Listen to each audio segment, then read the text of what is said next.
ಎಲ್ಲರಿಗೂ ನಮಸ್ಕಾರ. ಎಲ್ಲರೂ ಹೇಗಿದ್ದೀರಾ? ಇವತ್ತಿನ ನನ್ನ ವ್ಲಾಗ್ ಕಲಾಪ್ರೇಮಿಗಳಿಗೆ ತುಂಬ ಇಷ್ಟ ಆಗುತ್ತೆ ಅನ್ಕೊತೀನಿ. ವಿದುಷಿ ಪೂರ್ಣಿಮಾರವರ ನೃತ್ಯಾಂತರಂಗ ಅಕಾಡೆಮಿ ಆಫ್ ಪರ್ಫಾರ್ಮಿಂಗ್ ಆರ್ಟ್ಸ್ನ ಶಿಷ್ಯೆ ಶಿಶಿರಾ ಎಂಟಿಯವರ ರಂಗಪ್ರವೇಶದ ವ್ಲಾಗ್. ಈ ರಂಗಪ್ರವೇಶ ಸೆಪ್ಟೆಂಬರ್ 7ನೇ ತಾರೀಕು ನಡೆಯಿತು. ಸೊ ನಾನು ಅಟೆಂಡ್ ಮಾಡಿದಂತಹ ಮೊದಲ ರಂಗಪ್ರವೇಶ ಇದು. ಇದರ ಬಗ್ಗೆ ನನ್ನ ಅನಿಸಿಕೆಗಳನ್ನ ಹಂಚ್ಕೋತೀನಿ. ಒಂದು ವರ್ಡ್ನಲ್ಲಿ ಹೇಳಬೇಕು ಅಂದರೆ ರಂಗಪ್ರವೇಶ ಇವೆಂಟ್ ತುಂಬ ಅದ್ಭುತವಾಗಿತ್ತು. ನನ್ನ ಮಗಳು ವಾಲಂಟಿಯರ್ ಆಗಿದ್ಲು. ಸೊ ನನ್ನ ಮಗಳು ಅನ್ವಿಕಾ ಕೂಡ ಶ್ರೀಮತಿ ಪೂರ್ಣಿಮಾ ಅವರ ಹತ್ರ ಆಲ್ಮೋಸ್ಟ್ 7 to 8 ಇಯರ್ಸಿಂದ ಭರತನಾಟ್ಯಂನ ಕಲಿತಾ ಇದ್ದಾಳೆ. ಸಂಜೆ 5:30ಕ್ಕೆ ಕಾರ್ಯಕ್ರಮ ಶುರುವಾಯಿತು. ಏನಿದು ರಂಗಪ್ರವೇಶ ಅಂದರೆ, ರಂಗ ಅಂದರೆ ವೇದಿಕೆ, ಪ್ರವೇಶ ಅಂತ ಅಂದರೆ ಪ್ರಥಮ ಪ್ರದರ್ಶನ ಕೊಡೋದು ಅಂತ. ರಂಗಪ್ರವೇಶನ ಆರಂಗೇಟಂ ಅಂತಲೂ ಕರೀತಾರೆ. ರಂಗಪ್ರವೇಶ ಅನ್ನೋದು ಭಾರತೀಯ ನೃತ್ಯ ಮತ್ತು ನಾಟ್ಯದ ಪರಂಪರೆಯಲ್ಲಿ ಒಂದು ಬಹುಮುಖ್ಯವಾದ ಸಂಪ್ರದಾಯ. ಇದರ ಮಹತ್ವ ಏನು ಅನ್ನೋದನ್ನು ಮುಂದೆ ತಿಳಿಸ್ಕೊಡ್ತೀನಿ. ಇದನ್ನು ಸಾಮಾನ್ಯವಾಗಿ ಭಾರತೀಯ ಶಾಸ್ತ್ರೀಯ ನೃತ್ಯಗಳಾದ ಭರತನಾಟ್ಯ, ಕಥಕ್, ಒಡಿಸ್ಸಿ ಮುಂತಾದ ನೃತ್ಯ ಶೈಲಿಗಳಲ್ಲಿ ಶಿಷ್ಯನು ಮೊದಲ ಬಾರಿಗೆ ಸಾರ್ವಜನಿಕವಾಗಿ ಪ್ರದರ್ಶನ ನೀಡುವ ಮಹತ್ವದ ಕ್ಷಣವಾಗಿದೆ. ಸೊ ಫ್ರೆಂಡ್ಸ್, ರಂಗಪ್ರವೇಶದ ಮಹತ್ವ ಏನು? ಮೊದಲನೇದು ಶಿಕ್ಷಣದ ಪೂರ್ಣತೆ. ಶಿಷ್ಯನು ತನ್ನ ಗುರುಗಳ ಬಳಿ ನೃತ್ಯ ಕಲಿಕೆಯನ್ನು ಪೂರ್ಣಗೊಳಿಸಿದ ನಂತರ ಈ ಕಾರ್ಯಕ್ರಮದ ಮೂಲಕ ತನ್ನ ಕಲೆಯನ್ನು ಪ್ರಾರಂಭ ಮಾಡುತ್ತಾರೆ. ಎರಡನೆಯದಾಗಿ ಗುರು ಶಿಷ್ಯರ ಸಂಪ್ರದಾಯ. ರಂಗಪ್ರವೇಶವು ಗುರು ಶಿಷ್ಯರ ನಡುವಿನ ಸಂಬಂಧವನ್ನು ಪ್ರತಿಬಿಂಬಿಸುತ್ತದೆ.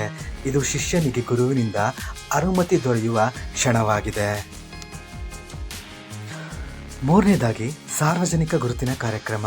ಇದು ಶಿಷ್ಯನಿಗೆ ನೃತ್ಯ ಕ್ಷೇತ್ರದಲ್ಲಿ ತನ್ನ ಸ್ಥಾನವನ್ನು ಸ್ಥಾಪಿಸಲು ಮೊದಲ ಹೆಜ್ಜೆಯಾಗಿದೆ. ನಿಜ ಹೇಳಬೇಕು ಅಂದರೆ ಶಿಶಿರಾ ಅವರು ತುಂಬ ಅದ್ಭುತವಾಗಿ ಡ್ಯಾನ್ಸ್ ಮಾಡಿದ್ರು. ಅವರ ನೃತ್ಯ, ಮುಖಭಾವನೆ, ತಾಳದ ಹಿಡಿತ ಮತ್ತು ವಸ್ತ್ರ ವಿನ್ಯಾಸ ಅದ್ಭುತವಾಗಿತ್ತು.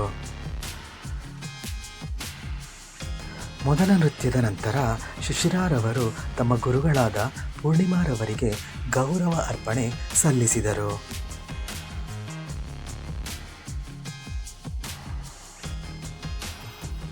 ಇದಾದ ನಂತರ ಗುರುಗಳಾದ ಶ್ರೀಮತಿ ಪೂರ್ಣಿಮಾರವರ ಪೋಷಕರನ್ನು ಸನ್ಮಾನಿಸಲಾಯಿತು.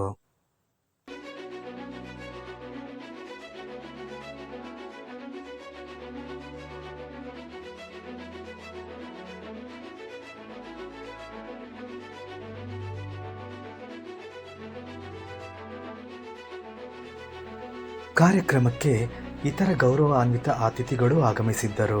ಅವರನ್ನು ಕೂಡ ಸನ್ಮಾನಿಸಲಾಯಿತು.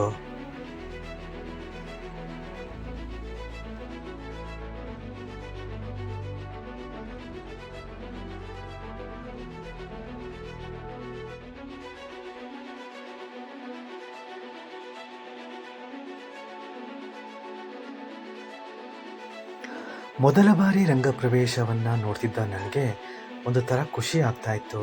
ಯಾಕಂದರೆ ಈ ಥರ ಕಾರ್ಯಕ್ರಮಗಳು ನಡೆಯೋದು ತುಂಬ ಅಪರೂಪ. ಈ ಥರ ಕಾರ್ಯಕ್ರಮಗಳನ್ನು ನೋಡೋದ್ರಿಂದ ಭಾರತೀಯ ಕಲೆ ಪರಂಪರೆಯ ಬಗ್ಗೆ ಹೆಮ್ಮೆ ಅನಿಸುತ್ತೆ.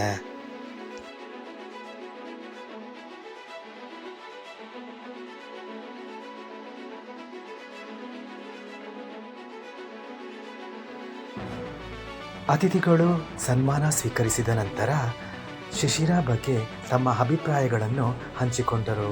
ಹಾಗೆ ತಮ್ಮ ಕ್ಷೇತ್ರಗಳಲ್ಲಿ ಸಾಧನೆಗೈದಿದ್ದು ಹೇಗೆ ಅನ್ನೋದನ್ನು ಕೂಡ ವಿವರಿಸಿದ್ರು.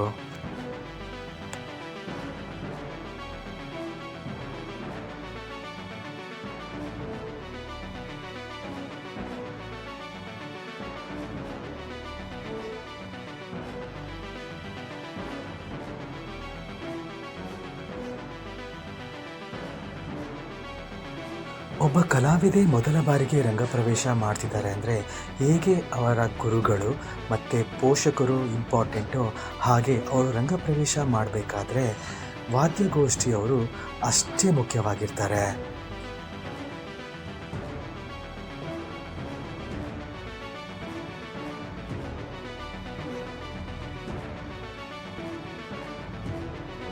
ಒಬ್ಬ ಕಲಾವಿದ ರಂಗಪ್ರವೇಶ ಮೊದಲ ಬಾರಿಗೆ ಮಾಡ್ತಿದ್ದಾರೆ ಅಂದರೆ ಅವರ ಗುರುಗಳು ಪೋಷಕರು ಎಷ್ಟು ಮುಖ್ಯವಾಗಿರ್ತಾರೋ ರಂಗಪ್ರವೇಶ ಮಾಡಬೇಕಾದ್ರೆ ವಾದ್ಯಗೋಷ್ಠಿಯವರು ಅಷ್ಟೇ ಮುಖ್ಯವಾಗಿರ್ತಾರೆ. ಸೊ ಅವರನ್ನು ಹೇಗೆ ಮರೆಯಲು ಸಾಧ್ಯ? ಸೊ ವಾದ್ಯಗೋಷ್ಠಿಯವರನ್ನು ಕೂಡ ಸನ್ಮಾನಿಸಲಾಯಿತು.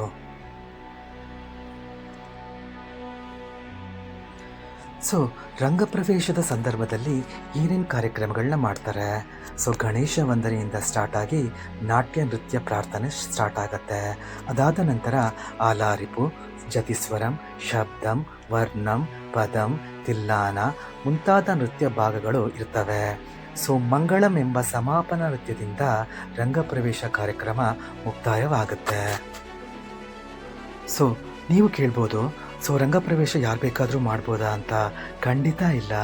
ಸೊ ಯಾವುದೇ ಕಲಾವಿದ ನೃತ್ಯಾಭ್ಯಾಸವನ್ನು ಮಿನಿಮಮ್ 6ರಿಂದ 10 ವರ್ಷಗಳ ಕಾಲ ಕಠಿಣ ಅಭ್ಯಾಸ ಮಾಡಿ ನಂತರ ತನ್ನ ಗುರುಗಳಿಗೆ ಶಿಷ್ಯನ ಬಗ್ಗೆ ಇವರು ಕಂಪ್ಲೀಟಾಗಿ ತಯಾರಾಗಿದ್ದಾರೆ ಅನ್ನೋ ಅಭಿಪ್ರಾಯ ಬಂದ ನಂತರ ಗುರುವಿನ ಒಪ್ಪಿಗೆಯ ಮೇರೆಗೆ ಈ ರಂಗಪ್ರವೇಶನ ಮಾಡ್ತಾರೆ. ಕುಮಾರಿ ಶಿಶಿರಾ ಅವರ ಬಗ್ಗೆ ತಿಳ್ಕೊಳ್ಳೋದಾದರೆ, ಶಿಶಿರಾರವರು ಧರ್ಮಪ್ಪ ಮತ್ತು ಲತಾಮಣಿಯವರ ಪುತ್ರಿಯಾಗಿದ್ದಾರೆ. ಇವರು ತಮ್ಮ 7ನೇ ವಯಸ್ಸಿನಿಂದಲೇ ನೃತ್ಯಾಭ್ಯಾಸ ಸ್ಟಾರ್ಟ್ ಮಾಡಿದ್ರು. ಗುರುಗಳಾದ ವಿದುಷಿ ಪೂರ್ಣಿಮಾರವರ ಬಗ್ಗೆ ಹೇಳಬೇಕು ಅಂದರೆ, ಇವರು ಆಲ್ಮೋಸ್ಟ್ 30 ವರ್ಷಗಳಿಂದ ಭರತನಾಟ್ಯಂನ ಪ್ರಾಕ್ಟೀಸ್ ಮಾಡ್ತಾ ಇದ್ದಾರೆ. ಇವರು ದೂರದರ್ಶನದಲ್ಲಿ ಬಿ ಗ್ರೇಡ್ ಆರ್ಟಿಸ್ಟ್ ಆಗಿ ಕಾರ್ಯಕ್ರಮಗಳನ್ನು ನಡೆಸ್ಕೊಟ್ಟಿದ್ದಾರೆ. ಇವರಿಗೆ 2015ರಲ್ಲಿ ಶ್ರೀ ವಾರಿ ಅವಾರ್ಡ್ ಮತ್ತು 2016ರಲ್ಲಿ ನ್ಯಾಷನಲ್ ನೃತ್ಯ ಶಿರೋಮಣಿ ಅನ್ನೋ ಅವಾರ್ಡ್ಗಳು ಕೂಡ ಸಿಕ್ಕಿದೆ. ಇವರಿಗೆ ಹೊಸೂರು ನಾಟ್ಯಾಂಜಲಿ ಫೆಸ್ಟಿವಲ್ 2019ನಲ್ಲಿ ಕಲಾಮಣಿ ಎಂಬ ಬಿರುದನ್ನು ಕೊಟ್ಟು ಗೌರವಿಸಿದ್ದಾರೆ. ಇನ್ನೂ ಹೇಳಬೇಕು ಅಂದರೆ, ಇವರು ತಮ್ಮ ನೃತ್ಯ ಬದುಕಿನಲ್ಲಿ ಸಾವಿರಾರು ಸ್ಟೇಜ್ ಶೋಗಳನ್ನು ಕೊಟ್ಟಿದ್ದಾರೆ. ಇವರು ನಡೆಸುತ್ತಿರುವ Nrityantaranga academy of performing arts ಬ್ಯಾಂಗ್ಳೂರಿನಲ್ಲಿ ಬೇಸ್ ಆಗಿದೆ. ಸೊ ಇಲ್ಲಿನ ಭರತನಾಟ್ಯಂನ ವಿಶೇಷತೆ ಏನು ಅಂತಂದರೆ, ಪೂರ್ಣಿಮಾರವರು ಹೊಸ ಸ್ಟೈಲ್ ಭರತನಾಟ್ಯಂನ ಹೇಳ್ಕೊಡ್ತಾರೆ. ಈ ಹೊಸ ಸ್ಟೈಲ್ನ ಭರತನಾಟ್ಯಂನ ವಿಶೇಷತೆಗಳೇನೆಂದರೆ, ಎಕ್ಸ್ಪ್ರೆಸಿವ್ ಅಭಿನಯ, intricate jatis, fine balance between ನೃತ್ಯ ಪ್ಯೂರ್ ಡ್ಯಾನ್ಸ್ ಆ್ಯಂಡ್ ನೃತ್ಯ ಎಕ್ಸ್ಪ್ರೆಸಿವ್ ಸ್ಟೋರಿ ಟೆಲ್ಲಿಂಗ್. ಸೊ ನಿಮಗೇನಾದರೂ ಇಂಟ್ರೆಸ್ಟ್ ಇದ್ದರೆ ಇವರನ್ನು ನೀವು ಕಾಂಟ್ಯಾಕ್ಟ್ ಮಾಡ್ಬೋದು. ಸೊ ಇವರ ಡ್ಯಾನ್ಸ್ ಕ್ಲಾಸ್ನ ವೆಬ್ಸೈಟ್ ಲಿಂಕನ್ನು ನಾನು ಡಿಸ್ಕ್ರಿಪ್ಷನ್ ಬಾಕ್ಸ್ನಲ್ಲಿ ಹಾಕಿರ್ತೀನಿ. ಯಾರಿಗಾದರೂ ನೃತ್ಯ ಕಲೆಯಲ್ಲಿ ಇಂಟ್ರೆಸ್ಟ್ ಇದ್ದರೆ ವಿದುಷಿ ಪೂರ್ಣಿಮಾರವರನ್ನು ಡೈರೆಕ್ಟಾಗಿ ನೀವು ಕಾಂಟ್ಯಾಕ್ಟ್ ಮಾಡ್ಬೋದು. ಹಾಗೆ ಕುಮಾರಿ ಶಿಶಿರಾರವರು ಈ ಅದ್ಭುತ ನೃತ್ಯದೊಂದಿಗೆ ತಮ್ಮ ಮಂಗಳಂ ಕಾರ್ಯಕ್ರಮವನ್ನು ಮುಗಿಸಿ ರಂಗಪ್ರವೇಶವನ್ನು ಸಮಾಪ್ತಿಗೊಳಿಸಿದರು. ನಮಗಂತೂ ತುಂಬ ಇಷ್ಟ ಆಯಿತು ರಂಗಪ್ರವೇಶ ಹೋಗಿ ನೋಡಿದ್ದು. So once in a life time experience ಅಂತ ನನಗನ್ನಿಸ್ತು.